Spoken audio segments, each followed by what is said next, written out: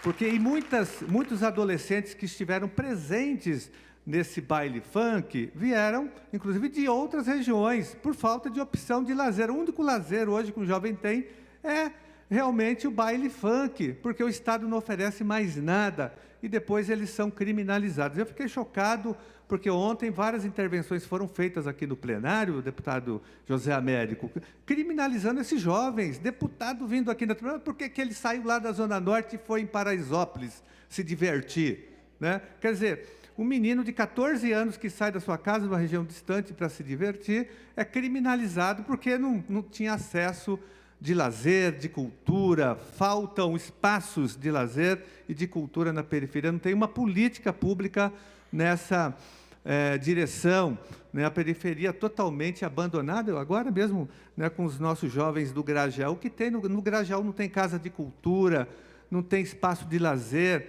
não tem escola pública de qualidade, não tem universidade pública, as nossas periferias estão totalmente abandonadas. Aí o que resta é isso, uma comunidade inteira, uma juventude, repito, refém, né, do narcotráfico, refém das milícias e, muitas vezes, também da própria violência policial. Então, nós temos que resolver isso, senhor presidente, até porque a política de segurança pública do governo Dória, do PSDB, ela também é contra a população e contra os próprios policiais, porque a polícia de São Paulo é a que mais mata e a que mais morre também. Então, é a política que também mata os policiais. Então, a polícia militar deveria repensar o seu papel, porque ela não pode estar a serviço, né, dos governos do PSDB, de um governo que paga um dos piores salários da federação para os seus servidores da segurança pública e que utiliza os servidores da segurança pública nesse aparelho repressivo do Estado, sobretudo contra a população pobre, negra, jovem e da periferia. Então, espero que os nossos requerimentos sejam aprovados imediatamente aqui na Comissão de Direitos Humanos e nós possamos aqui ouvir e cobrar explicações sobre esse massacre que houve em Paraisópolis. Muito obrigado, senhor presidente. Obrigado, deputado.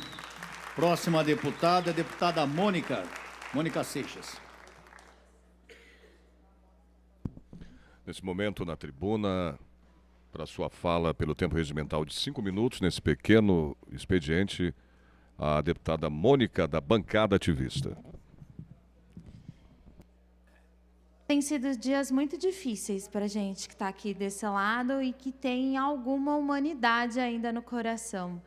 Eu tenho dito ao longo do dia que gritos das mães que perderam seus filhos ficam se repetindo na minha cabeça, porque foi uma cena realmente muito difícil de encarar. A dor dessas mulheres, algumas delas que nem sabiam, né? Tem o caso, o garoto mais jovem, a mãe nem sabia que ele tinha fugido de casa para ir até o baile funk, que pode acontecer com qualquer mãe, que pode acontecer com qualquer família. Qualquer jovem tem o direito de ir aonde quiser, se divertir, encontrar com gente da sua idade, viver a expressão cultural da sua época.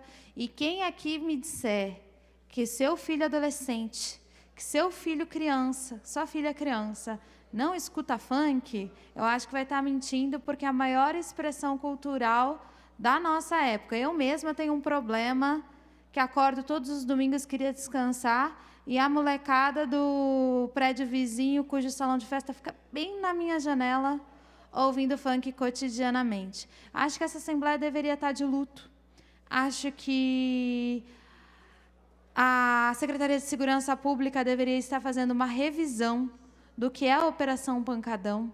E a Operação Pancadão, se alguém achava que era desajeitada, e ser desajeitado já seria muita coisa para a gente investigar, se tivesse sido apenas um acidente que aconteceu, porque a polícia tem protocolo para agir em situações de grandes multidões, mas a gente está vendo aqui pelos vídeos publicados, eu também recebi um monte madrugada dentro, outras violações de direitos humanos, outras agressões, mostram que não foi apenas um incidente, o tamanho do tumulto, da correria que vitimou 9 pessoas. Mas, paralelamente a isso, a gente está tendo que lidar com outro corte brutal que diz respeito à vida e morte das pessoas, que é o seu direito à aposentadoria. Tudo isso junto, agora e misturado, sem que o governo do Estado de São Paulo tenha a mínima dó ou piedade das pessoas de forma brutal. A reforma da Previdência proposta pelo Dória, eu estou dizendo sistematicamente, é mais cruel do que a que sonhou Guedes, Bolsonaro, retira mais direitos de forma mais abrupta. Uma das coisas, ela é inclusive, tamanha arrogância do governador, inconstitucional, porque ela ignora um dos princípios do direito, que é o direito adquirido. De maneira muito explícita, a reforma do Bolsonaro considerou os direitos adquiridos. A reforma do Bolsonaro não aborda isso de forma muito explícita. Então, a gente não está seguro nem do que vai vir, nem de quem já está prestes a se aposentar, em como vai se aposentar, como é que vai acessar esse direito. Essa reforma enfiada de goela abaixo, no final do ano em que a gente deveria, por exemplo, estar analisando o orçamento, se vai chegar nos interiores, se vai cortar das áreas sociais, se vai ter investimento ou desinvestimento na educação, o que vai fazer com a dívida pública, com as desonerações. A gente está aqui imerso num não debate. É importante dizer que não está havendo debate porque não tem acesso à informação. Dória não justifica a reforma da Previdência. Veja bem, estava aqui conversando com um repórter na lateral. O que eu sei é o que a mídia sabe, porque é a única informação que eu acesso. Porque, eu repito, o governo do Estado de São Paulo não manda informações transparentes sobre a atual situação econômico-financeira do Estado. Mas disse durante a campanha que confiava no Alckmin, que tinha feito um grande trabalho e que tinha entregado tudo bem até então e que não seria necessária uma reforma da Previdência. Mas a mídia divulgou que o Estado de São Paulo está muito longe de atingir um nível vermelho ali da lei da responsabilidade fiscal, está muito longe do teto da lei da responsabilidade fiscal. Tem uma folha enxuta, gasta nem 40% do que poderia. Né? Se tem algum déficit, talvez a contratação de mais pessoas seria um encaminhamento melhor para mais contribuição, para equilibrar a folha, porque entre todos os estados de São Paulo, todos os estados do país, São Paulo está ali, ó, no final da folha dos estados que tem problema. Então, Dória está mandando uma reforma da Previdência tão cruel que nem se a gente estivesse numa situação de colapso financeiro se justificaria, sem justificativa alguma, e pedindo que a gente vote isso sem estudar, sem interferir, às pressas, num momento que era para a gente estar discutindo outra coisa no final do ano. Isso, para mim, é sintomático, porque tal qual a gente está vendo a falta de apreço que essa casa, que eu vou repetir, deveria estar em luto, deveria estar velando esses corpos aqui no hall monumental, tal qual essa casa tem para esses garotos, Dória tem para os servidores e serviços públicos. Não é à toa que está desmanchando empresas, destituindo empresas e atacando o direito dos servidores, que são os servidores que aguentam o serviço público no final. Então, qualquer categoria que hoje esteja negociando, vai tirar um da reforma, vai colocar outro, vai ter polícia, não vai ter polícia, etc. Qualquer um que está negociando tem que saber que está negociando com um inimigo que não tem a mínima preço. Pode se livrar um pouquinho agora para passar essa barbaridade, mas vai empurrar todo o resto do funcionalismo para a morte sem direitos. Mas logo, logo vem, porque Dória não tem o mínimo apreço à vida das pessoas e está destruindo o estado de bem-estar da população de São Paulo. Muito obrigado, senhora deputada. Não havendo mais deputados inscritos para o pequeno... Senhor? Comunicação, o que o senhor quer fazer? Então, o senhor vai se inscrever? Não, mas o senhor fez só para as extraordinárias. Mas, faz favor, deputado, fique à vontade, depois o senhor assina a lista, por gentileza. Nesse momento, então, na tribuna... o deputado José Américo fará uso da palavra pelo tempo regimental. Ele tem 5 minutos, portanto, nesse tempo, no pequeno expediente. Lembrando a você, telespectador, que a partir das 3h30 da tarde, entra o grande expediente, onde os parlamentares têm um tempo maior de 10 minutos. Desculpe, gente, eu assinei no lugar errado. Em falar, assinei no lugar errado. Obrigado, presidente Telhada. Pessoal, eu assisti, li muito sobre o ocorrido esse final de semana na favela do Paraisópolis. Eu protocolei na Comissão de Direitos Humanos, e agora também na Comissão de Segurança Pública, e também na mesa diretora aqui da Assembleia, uma convocação do secretário da Segurança Pública, João Camilo Campos, na condição de responsável pela segurança pública do Estado, né? Não estou formando uma culpa direta em relação a ele, mas porque eu acho que a PM de São Paulo, que tem muitas qualidades, às vezes ela tem problemas de comando muito sérios e que permitem que essa ideologia, digamos assim, da violência, acabe prevalecendo em certos setores. Em 2013, eu nunca me esqueço que em 2013 havia uma manifestação pacífica de estudantes na Consolação, e essa passeata foi invadida por aqueles por aqueles provocadores, meia dúzia de provocadores. A PM usou aquilo e, de uma maneira muito imperita, muito sem técnica, acabou fazendo uma repressão violenta contra os estudantes, e aquilo ali radicalizou o movimento naquele momento. Eu acho que a polícia precisa pensar melhor como agir. Nós temos na Grande São Paulo, segundo a imprensa, 250 pancadões para o final de semana. 250. O do Paraisópolis foi apenas o maior. Mas nós temos pancadões em vários lugares, de tal forma que a polícia paulista tem experiência de como tratar os pancadões. Eu creio que tenha.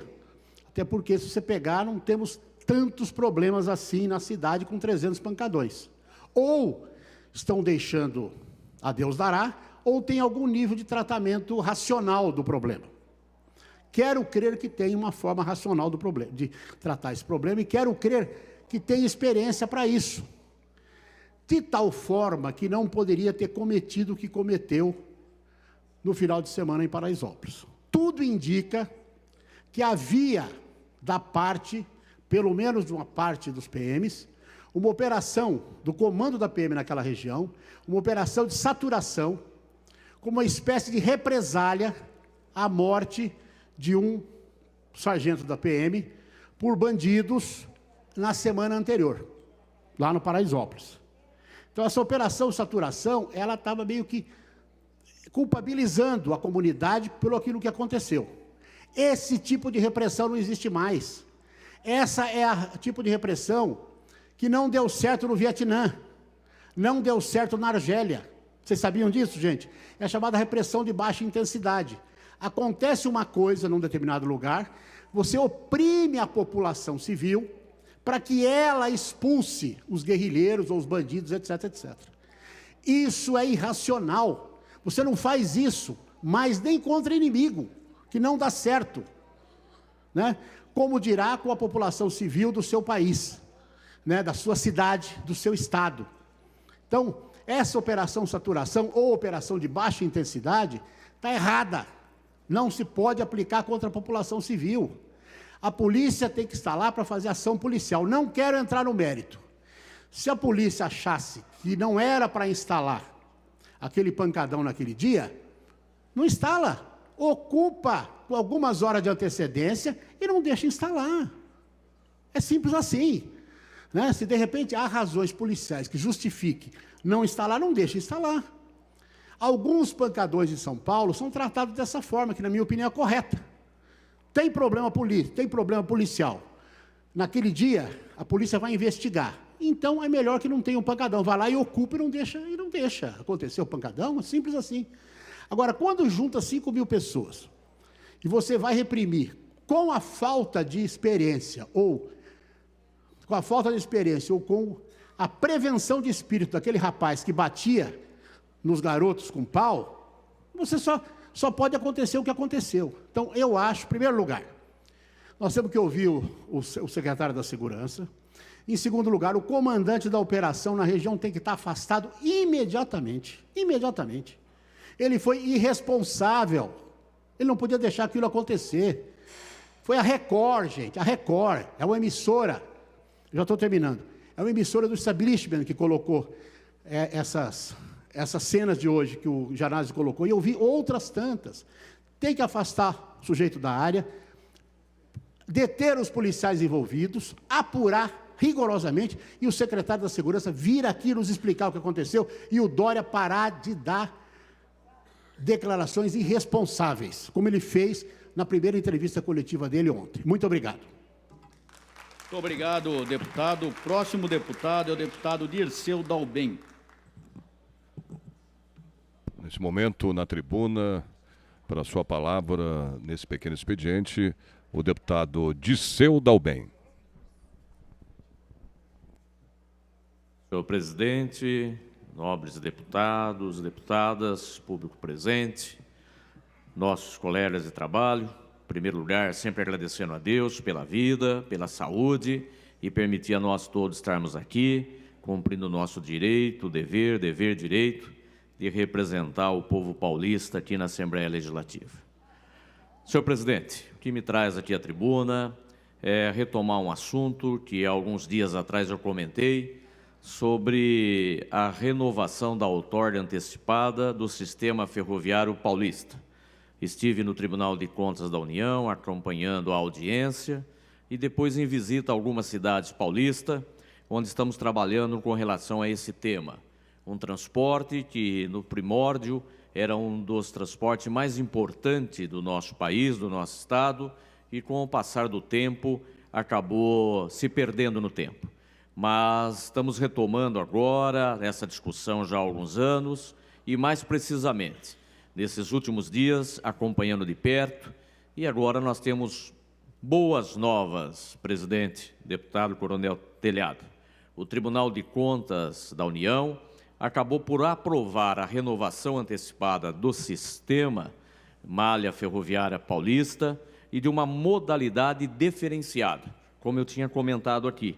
Em vez de pagar uma outorga direto ao caixa do governo federal, que muitas vezes esse dinheiro entra num caixa comum e demora muito para chegar até aos municípios em benefício em obras, serviços para a população, essa nova modalidade vai obrigar que a empresa vencedora invista diretamente na malha ferroviária, nos acessos, com viadutos, com troca da estrada de ferro, e fazendo com que os municípios paulistas tenham mais segurança e uma melhoria no transporte ferroviário, inclusive com a possibilidade de transportar duplo os vagões, levando e trazendo mercadorias e, com isso, aumentando a arrecadação, gerando mais emprego e renda.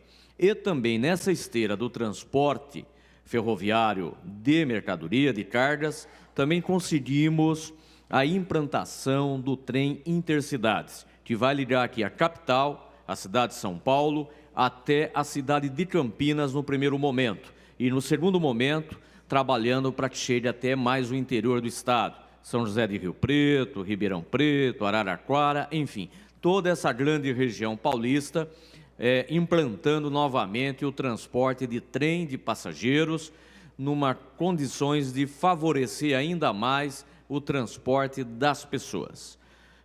Nobre deputado Coronel Telhada, fico muito feliz nesse primeiro mandato de começar aqui a legislatura defendendo essa matriz.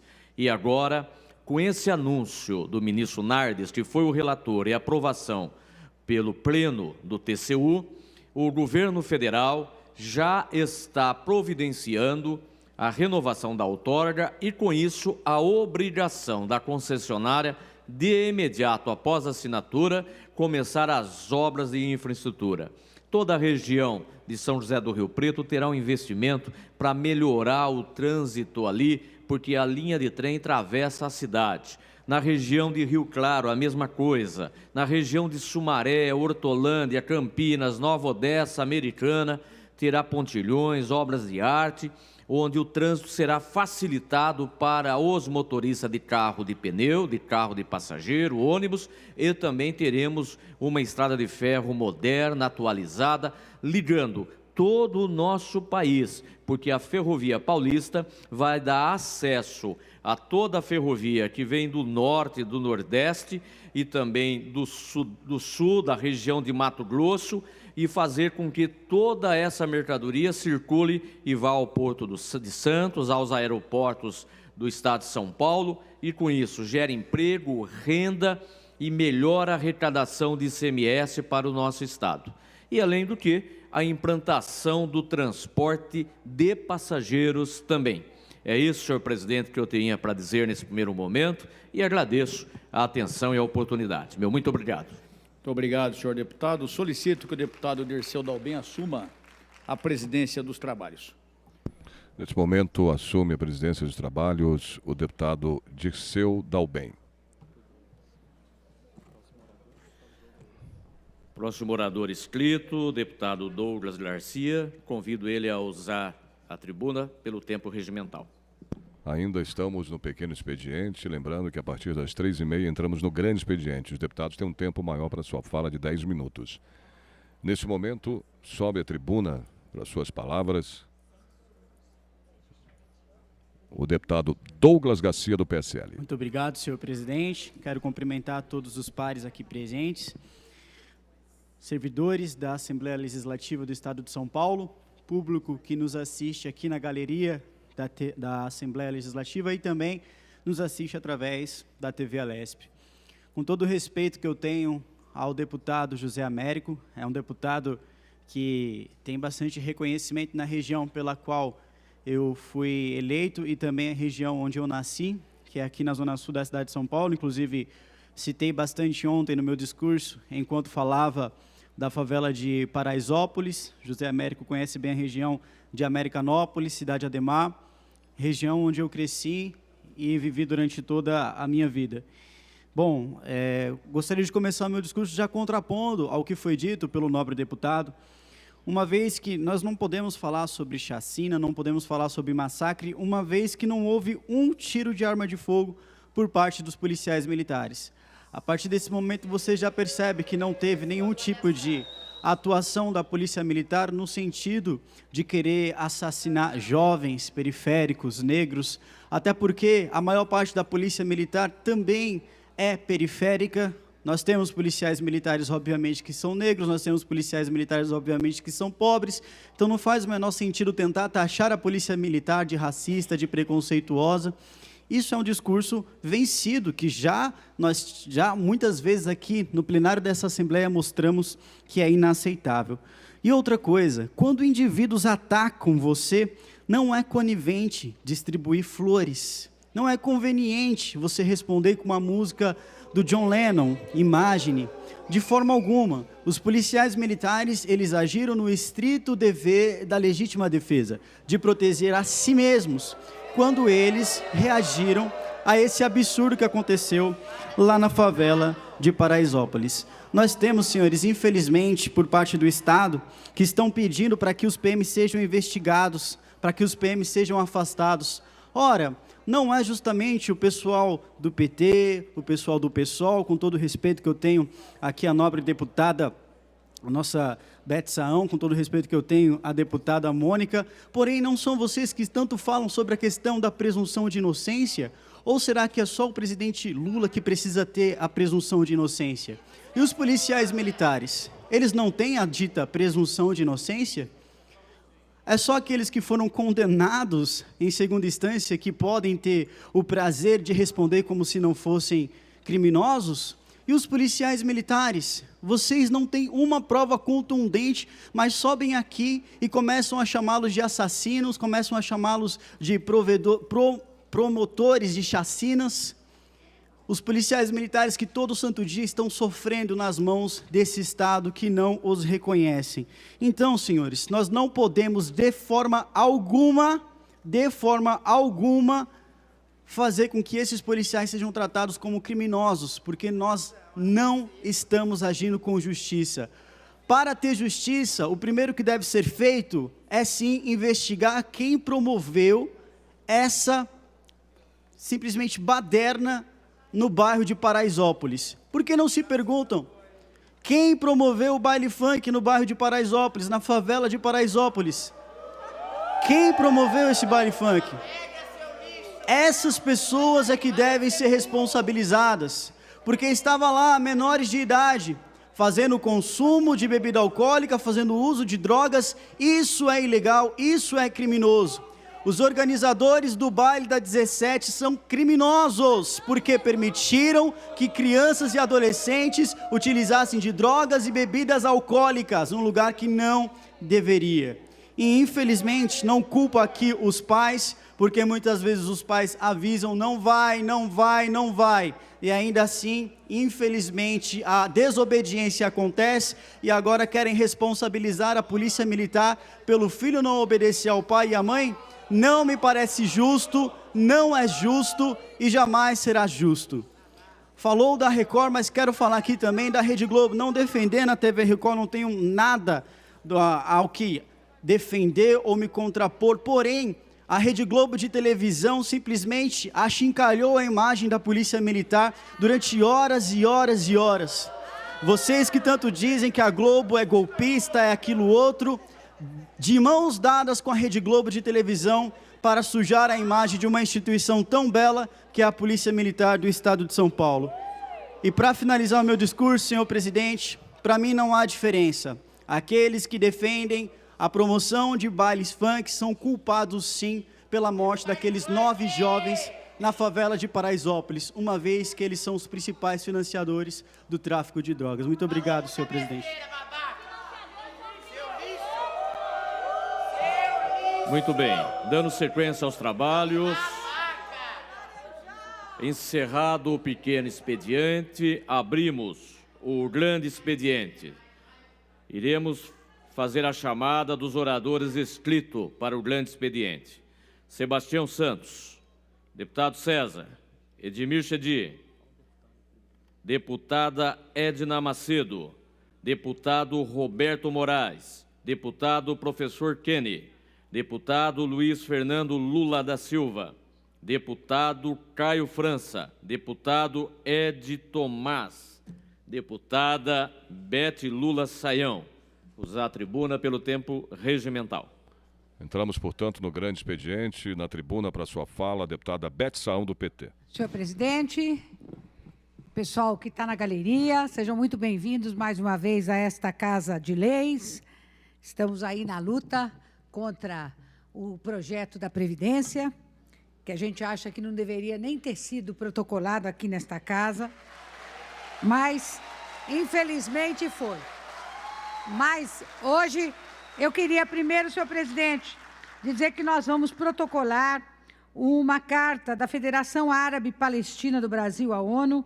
Eu iria fazer a leitura de um resumo, mas, devido aos acontecimentos aqui, eu resolvi não fazê-lo, deixar isso para uma outra oportunidade e protocolar esta carta aqui na casa.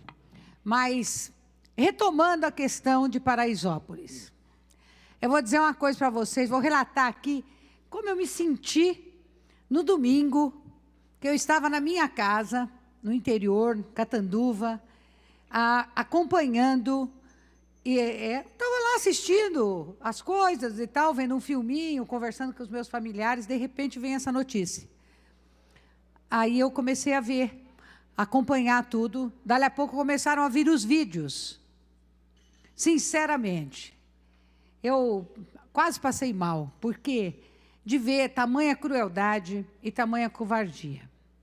Eu passei por aqui agora, encontrei os nossos policiais militares aqui da Assembleia, eu disse para eles o seguinte: pena que nem toda corporação é como vocês, porque eles nos respeitam, eles nos tratam com muita deferência, eles são extremamente elegantes conosco, e eu, quando me refiro à Polícia Militar, eu sempre procuro me referir com o cuidado de não generalizar. Mas o que aconteceu em Paraisópolis foi uma tragédia, foi um massacre. Ontem ainda, cada dia que passa, a cada instante, a cada hora que passa, na verdade, vêm novas informações. E as informações que eu vi ontem à noite, por exemplo, foi que o corredor pelo qual os jovens saíram, ele foi se afunilando, ele foi diminuindo de tamanho, é um beco, que eles chamam de beco ali na comunidade. E quando chegou no fim, estava fechado o portão.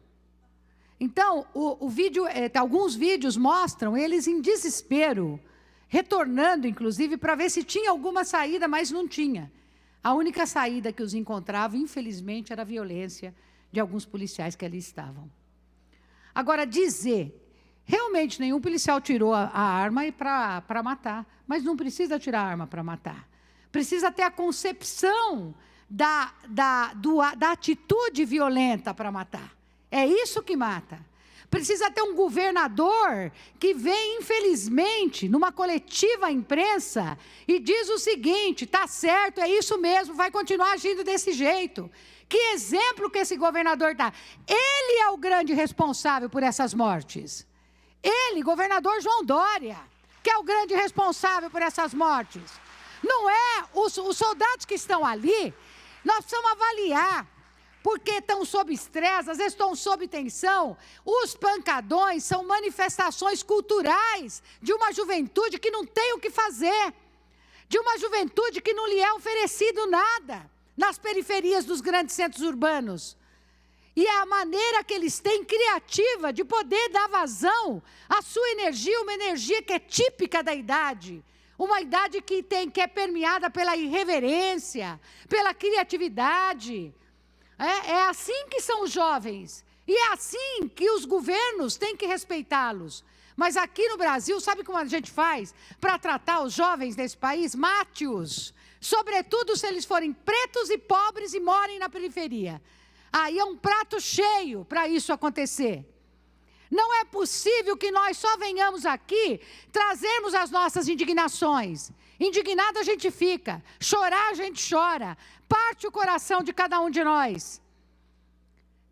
O que nós queremos são providências, o que nós queremos é responsabilização dos culpados, com isenção, sem parcialidade. Não importa se é categoria A, B ou C, não se pode ter, em casos como estes, análises que beneficiam a corporação. Não importa. Seja quem for os culpados, esses culpados precisam ser punidos. Porque são 9 jovens, inclusive de 14 anos de idade, vulnerável ainda, de 16 anos de idade, de 18 anos de idade, de 22 anos de idade, que tinham construído para si um futuro com expectativa, com esperança, de poderem galgar uma universidade, um queria ser jogador de futebol, e mais, a grande maioria ali trabalhando, numa idade, na verdade, que eles deveriam estar estudando e se divertindo, mas que trabalham também para poder promover o seu sustento. E tem mais, todos eles já passaram por dores duras, grande maioria. Muitos perderam pais, não tinham pais. Outra não tinha o pai que faleceu quando era criança. O outro morava com a avó. Esse é o retrato dos jovens periféricos das nossas cidades. E é assim que eles são tratados. Com essa estupidez, com essa brutalidade, com essa covardia de ver jovens no chão deitados e eles apanhando sem dó, com cacetete. Eu vi uma cena agora, por isso que eu falo que cada hora chegam cenas novas. Agora de um policial que ficou ali, enquanto eles iam saindo de braços para cima, ele estava com um cacetete, eu não sei se era cacetete ou se era um pau, batendo aleatoriamente. Saía 2, não batia, saía 1, batia. Para que isso? Qual a necessidade dessa violência?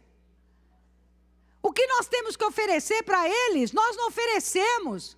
Que é uma educação de qualidade, que é uma moradia digna, que é o tratamento de esgoto, que é poder investir em saneamento, que é poder investir em cultura, em atividades culturais. O orçamento para a cultura nesse estado é 0,33%. Como é que se pode fazer algo cultural com esse valor ínfimo? Essa é a prioridade que o governo dá para a cultura. Essa é a prioridade. É isso que está em jogo. É essas questões que precisam ser avaliadas. Os pancadões têm que existir. Sabe como se faz? Chama a comunidade, representantes da comunidade. Chame os organizadores e chame representantes da Polícia Militar. Estabelece as regras. Regras são estabelecidas para serem seguidas. Estabelece as regras. Olha, isso aqui tem que ter tantos decibéis. Não pode subir muito o volume, porque também no entorno tem pessoas que querem dormir, que querem descansar. E é justo que o façam. Mas essa juventude precisa se divertir. Eu conheço dezenas de comunidades nessa cidade, você entra e sai nelas, você não observa um campo de futebol. Você não tem uma quadra para esses jovens se encontrarem. Você não tem uma área de lazer para eles poderem ali se integrarem. Você não tem uma praça pública. Essa é a maneira a que foram delegados as pessoas que construíram essa cidade. Foram sendo expulsas para as regiões periféricas. Foram ocupando essas regiões periféricas e o Estado nunca teve a capacidade e nunca teve o compromisso de poder, nem o interesse, nem quis fazer isso, de poder fazer intervenções necessárias ali para melhorar a qualidade de vida daquela gente, daquela população. E hoje reclama, porque essa população se reúne e expressa aquilo que ela considera que é a sua identidade cultural. E foi isso que essa juventude estava fazendo. Estava ali, ouvindo música alta. E qual o problema? Era preciso que alguém chegasse antes, com antecedência, estabelecesse um plano, um TAC, um termo de ajustamento de conduta, para que esses movimentos possam ter espaços adequados para eles poderem se divertir. Ou esse jovem não tem direito a se divertir. Ou porque eles são pobres, eles não podem se divertir. Quando eles vinham nos shoppings, entrando nos shoppings, há algum tempo atrás, assustava a elite dessa cidade e de outras cidades grandes desse país. Porque eles não podem entrar nos shoppings. Porque os shoppings são reservados para as grandes elites. Os shoppings são reservados para as pessoas que vão lá para consumir. Os shoppings são reservados para os grandes capitalistas, para quem tem dinheiro para ir lá e comprar. Eu gostaria de saber que se isso acontecesse com algum filho das camadas mais ricas da população, se estivesse tendo esse tipo eu diria para vocês, de paciência, de comodidade, né? De fazer o seguinte, olha, o que vai fazer? Foi uma fatalidade? Não, não foi fatalidade. Não foi fatalidade. Fatalidade é, às vezes, você tropeçar numa pedra sem ver e cair. Isso não foi fatalidade. Isso é ação premeditada. Porque entrar num lugar que tem 5.000 jovens e lidar com isso, com bomba de gás lacrimogênio, qual que é o resultado que se espera? Que resultado que se espera quando você joga bomba de gás lacrimogênio nessas pessoas? Nós aqui votamos nesta casa, em gestões anteriores, a proibição da utilização de bala de borracha. E, no entanto, o governador Alckmin, na ocasião, vetou esse projeto. Vocês se lembram disso? E as balas de borracha ferem, as balas de borracha machucam, as balas de borracha já tiraram a visão de muita gente, porque acerta os olhos, sobretudo. Essas coisas não podem acontecer. Nós queremos um país de paz, nós queremos uma cidade que possa viver em paz, nós queremos uma cidade onde as comunidades periféricas possam ter suas oportunidades, sejam de trabalho, sejam culturais, seja de educação, seja acesso à saúde, seja acesso à moradia. Há preciso que essas comunidades sejam tratadas com respeito. Basta de violência. Basta. E esses comportamentos, infelizmente, são recorrentes. São recorrentes. E eles nunca, e sempre não tem culpado. Sempre o culpado são as vítimas. Que raio de culpa é essa que sempre tem que cair sobre as vítimas? Que deixou 9 mortos, 9 adolescentes. Esses podem, porque estavam se divertindo, né, numa música que não é de agrado para todo mundo. Que não é de agrado para todo mundo. Essa música expressa para eles aquilo que eles podem transmitir, aquilo que lhes agrada, aquilo que é boa para o ouvido deles. Se não é boa para os outros ouvidos, as pessoas têm o direito de não frequentar aquilo. Agora, quem frequenta precisa ser trabalhado, precisa ser preservado. Cabe à polícia preservar esses espaços. Cabe à polícia ordenar esses espaços, para encerrar, senhor presidente. Mas não utilizando de instrumentos que possam ferir, que possam machucar e que possam matar, como foi o que aconteceu. Vamos tomar todas as providências necessárias, como já o fiz como presidente da Comissão de Direitos Humanos. Estamos indo agora para uma reunião com dezenas de entidades para tirarmos medidas necessárias para isso. Porque se não houver pressão da sociedade civil, se não houver pressão das entidades que lidam e que batalham com isso, esse caso, infelizmente, vai ficar por isso mesmo. E isso nós não podemos permitir. Pelo menos não as pessoas que acreditam de que a vida é preciosa. E ela é preciosa para todos. Muito obrigada, senhor presidente. Dando sequência aos oradores inscritos, deputada delegada Graciela, deputado Reinaldo Augusto, deputado Enio Lula Tato, deputada doutora Damares Moura, deputada Adriana Borgo, deputado Dirceu Dalben nessa presidência, deputada Márcia Lula Lia, deputado Rafael Silva, deputada professora Bebel Lula, por permuta, deputada Valéria Bolsonaro, Douglas Garcia, deputado Douglas Garcia, tempo regimental na tribuna. De volta à tribuna, mais uma vez, nesse grande expediente, por 10 minutos, o deputado Douglas Garcia, do PSL. Muito obrigado, senhor presidente. Retorno mais uma vez a essa tribuna. Para concluir o meu discurso, senhor presidente, eu acredito que é importante esse tema, uma vez que nós estamos falando, afinal de contas, de 9 vidas que foram perdidas. Eu, em nenhum momento, jamais subi a essa tribuna para exaltar o assassinato de quem quer que seja, senhor presidente. Eu considero que é extremamente triste o fato de 9 jovens terem morrido na favela de Paraisópolis. Eu entendo toda a revolta da população, entretanto, da população em geral, sim, porque nós temos 9 vidas que foram assassinadas, infelizmente, numa tragédia que aconteceu na favela de Paraisópolis. Mas, senhor presidente, me permita colocar algumas correções. Alguns deputados vêm aqui a essa tribuna e colocam a responsabilidade do que ocorreu no Estado, uma vez que, se nós dissermos que o Estado foi o responsável pelo assassinato desses 9 jovens, nós estamos, consequentemente, atribuindo a culpa à Polícia Militar do Estado de São Paulo. Entretanto, estamos veiculando a culpa à pessoa errada, à entidade errada. Os únicos responsáveis pela morte daqueles jovens são aqueles que estavam promovendo esse baile funk chamado Baile da 17. Essas pessoas precisam ser responsabilizadas. Tenho aqui que parabenizar a oratória da nobre deputada Beth Saon. É uma grande deputada que eu respeito aqui nessa casa, tem um papel exemplar na Comissão de Direitos Humanos. Tenho certeza de que tanto ela como muitos outros deputados aqui são radicalmente contra o assassinato de jovens. Porém, o que aconteceu na favela de Paraisópolis, senhores, e ainda que dizendo que alguns policiais agiram de forma demasiada através de vídeos, em nenhum tipo de laudo que saiu até agora, não teve nenhum tipo de conclusão, não teve nenhum tipo de definição do caso, houve o assassinato de forma direta a qualquer policial que seja. Eles foram mortos pisoteados. Infelizmente, foram mortos pisoteados.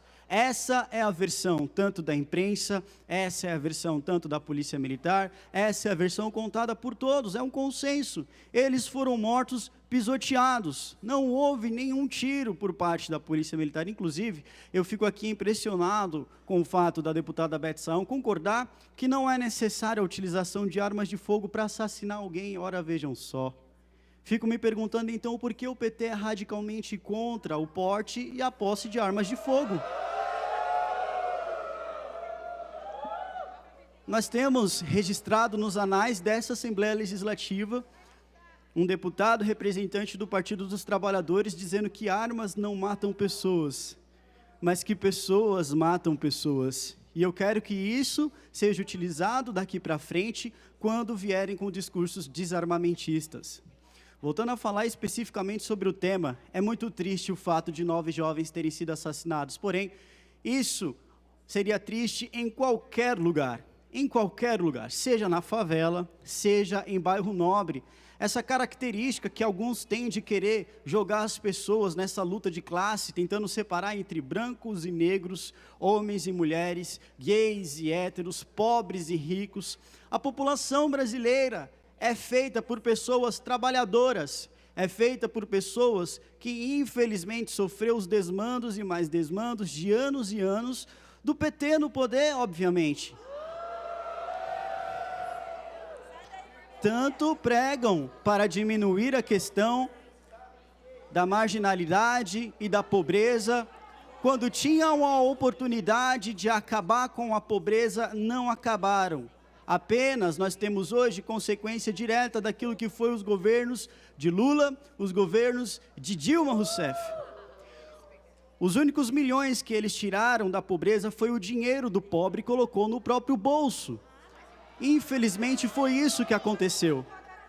E agora querem fazer discursinho bonito em defesa dos pobres, quando são eles os que mais propagam a pobreza. Mas, senhores, por que resolvi entrar nesse mérito dessa questão? Porque é muito interessante ouvir alguns deputados dizer e querer responsabilizar, afinal de contas, responsabilizar, de fato, aqueles que promovem festas, aqueles que promovem baladas em locais mais nobres. Mas qual é a diferença de locais nobres promovendo as suas baladas, as suas festas, ainda que tenha alguma coisa irregular? É que nesses locais você pode responsabilizar. Você consegue responsabilizar. O caso da Boate Kiss, você encontra o responsável. O caso de algumas baladas, aqui, por exemplo, da cidade de São Paulo, a Rua Augusta é cercada delas, a deputada Mônica estava falando aqui ontem.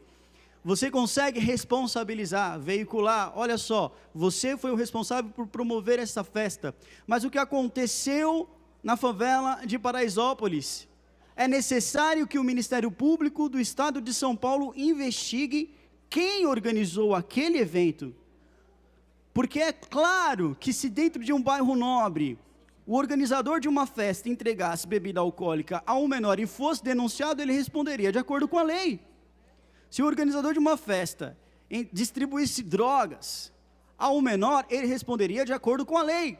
Por que que essa regra não existe nos bairros pobres? Por que que os pobres não podem ser contemplados através da lei também? No que se refere à proteção da criança e do adolescente, da promotoria de direitos humanos, da promotoria da infância e da juventude.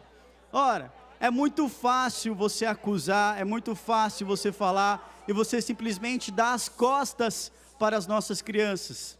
Porque, de fato, dar as costas é um sinal muito emblemático, reflete o que a Promotoria da Infância e da Juventude fez com as favelas de Paraisópolis, quando não ligaram para aquelas crianças que estavam consumindo drogas naquele local. Dar as costas é um sinal muito emblemático, porque mostra que os direitos humanos não estão ligando em absolutamente nada para que a juventude passa. Eles apenas querem o quê? Eles querem corpos para poder subir em cima e fazer o seu palanquezinho, porque se não tiverem a morte, infelizmente eles não vão conseguir fazer o seu palanquezinho, porque é isso que eles querem. Não vi por parte dos direitos humanos, por parte da Promotoria da Infância e da Juventude, não vi por parte do ECA nenhum tipo de comoção, infelizmente, que a gente sabe que o que aconteceu, como por exemplo, vocês sempre perguntam, onde está o Lucas? Legal? Pergunto também onde está o Tiago Dioste, que foi covardemente assassinado em frente à sua casa, um crime bárbaro, e que a esquerda simplesmente fechou os olhos, que os defensores de direitos humanos simplesmente fecharam os olhos. Por quê? Porque não queriam de forma alguma mostrar que o bandido que estava lá assassinando aqueles jovens, ele não tem o estereótipo do quê? Do negro, do ladrão. Ele é aquilo que ele é, ou seja, um bandido. Vocês sempre separam as pessoas de acordo com a cor, de acordo com a classe social, mas esquecem que não é necessário você ser negro para ser um criminoso, não é necessário você ser branco para ser um criminoso. E todas as vezes que eu vejo as pessoas falando com veemência para castigar os policiais militares do 16º Batalhão pelo fato que aconteceu na favela de Paraisópolis, senhores, eu vejo que não passa de discurso demagogo, hipócrita e que precisa ser denunciado nessa tribuna. E é por isso que eu vim aqui mais uma vez dizer: nós precisamos investigar quem propagou, quem promoveu o baile da 17. Eu, inclusive, já fiz uma representação, encaminharei ao Ministério Público do Estado de São Paulo, consegui colher assinaturas de diversos deputados dessa casa que estão comigo, e nós vamos sim fazer a investigação devida, porque essas pessoas precisam ser responsabilizadas.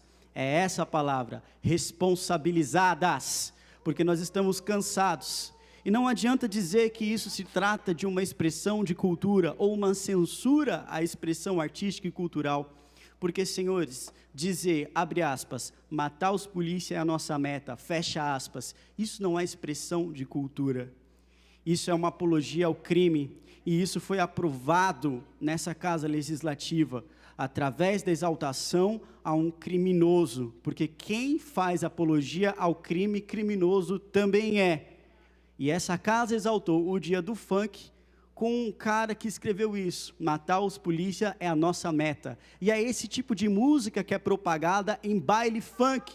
Não poderia terminar de outra forma, senão como ocorreu, infelizmente, uma tragédia. E quem defende esse tipo de coisa, defende que as tragédias se propaguem no estado de São Paulo e no nosso Brasil. Senhores, as pessoas não aguentam mais sofrer com esse mal chamado baile funk. As pessoas merecem descansar. As pessoas merecem sim, porque no dia seguinte elas trabalham, elas acordam cedo. E para terminar com a minha contagem regressiva, senhor presidente, eu quero aqui afirmar mais uma vez, para concluir o meu discurso, que não adianta culpar os policiais militares, pois a responsabilidade não é dos nossos PMs. A responsabilidade é sim daqueles que propagaram esse mal e que merecem ser sim responsabilizados. Muito obrigado, senhor presidente. Dando sequência ao trabalho, com a palavra, deputado Alex Madureira. Gostaria de pedir, por acordo de líderes, pedir a suspensão da presente sessão até às 17 horas. É regimental, o acordo de líderes. A presente sessão está suspensa até às 17 horas. Lembrando, telespectador, portanto, que esta sessão ordinária está suspensa, presidida agora pelo deputado Disseu Dalben. Nós voltamos a partir das 17 horas. Você continue aí ligado na programação da Rede Alesp.